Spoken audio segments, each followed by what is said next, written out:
How's the attitude and mindset of the team been the last few days?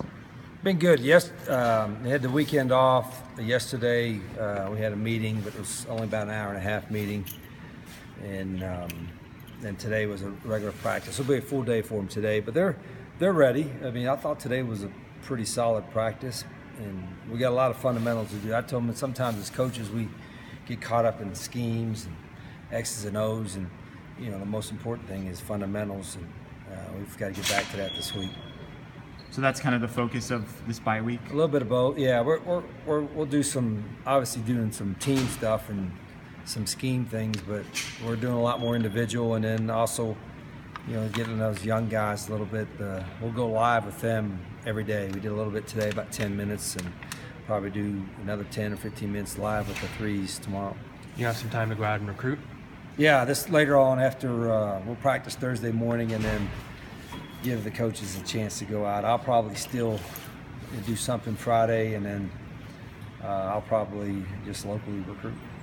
So some coaches are going to go on the road then this weekend? Yeah, just about everybody will at some point. There'll be a few of us that stay local, and the rest of them will be after Thursday practice hitting the road for a couple of days. Is this the most valuable recruiting week you can have during the season? Yeah, it is, and I think it's because it's our only open date, and because of the way that our schedule runs, playing night games and all that, it makes it a little bit more challenging to get on the road. And with the December signing period, it probably adds even more importance because you got to get out there and at least evaluate some guys in a hurry.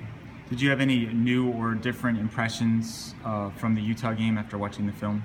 Yeah, it was just disappointing that we had some opportunities we didn't take advantage of, and some of it was their doing, but some of it was our doing, and things that was our doing, we got to fix in a hurry. So, it was after watching the game, sometimes you feel better and sometimes you feel worse. And after watching the game, I felt worse.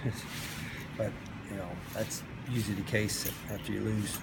So how are you handling the QB situation at this point? Well, just trying to get them better. I think Brandon Dawkins is still our starter, but he's got to play better and can play better. And if he doesn't, then obviously the other guys will push him. But that's no different in any other position. It's just quarterbacks are obviously the focal point of what everybody looks at, and that's okay. That's part of the deal. And again, we're gonna work hard with Brandon this week and all the quarterbacks to get better, and I think he'll take it to heart. What do you need to see from Khalil for him to get out on the field? Well, the biggest thing for him, he hadn't been healthy. He hadn't been able to really throw the ball, and so he went full go today, and then he's just got to take the next step too, as far as understanding not just the offense, but what defenses we go against. And we put on a lot of play on their plate mentally, but ain't nothing they can handle. These guys are all smart guys, and they can handle it. I know you always say that every position is open to competition and it's kind of ongoing throughout the year, but is it different at all during a bye week? Do you look at certain positions and say, hey, let's take a look at this guy here, or maybe move this guy over there? That's a good point. Yeah, if we're going to do anything like that, this is a week to do that. And I don't know if there's too much of that we really are planning on doing this week, but there are some things like tweaks, whether scheme-wise or things that we've got to look at in the next 2 days, because once you get into game week stuff, you don't have much time. So, there's a lot of evaluating going on this week for sure. What does this week do for you guys health-wise? Hopefully we'll get a couple guys back. There were a couple guys that were out the last game or the last couple games that we could get back. I'll know more by probably Thursday or Friday.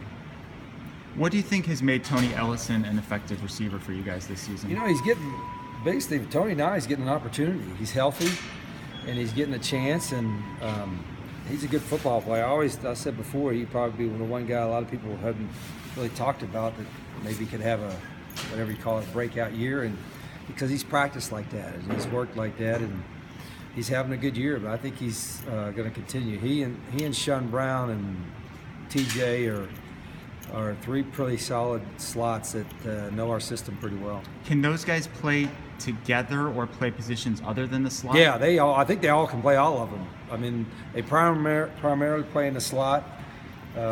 Shun goes outside probably more than the other ones, but all those three veterans, I think, know every position. Do you think DeAndre is going to be able to make it back with this extra couple weeks that he's having? He's one that we're hopeful of that we can get back.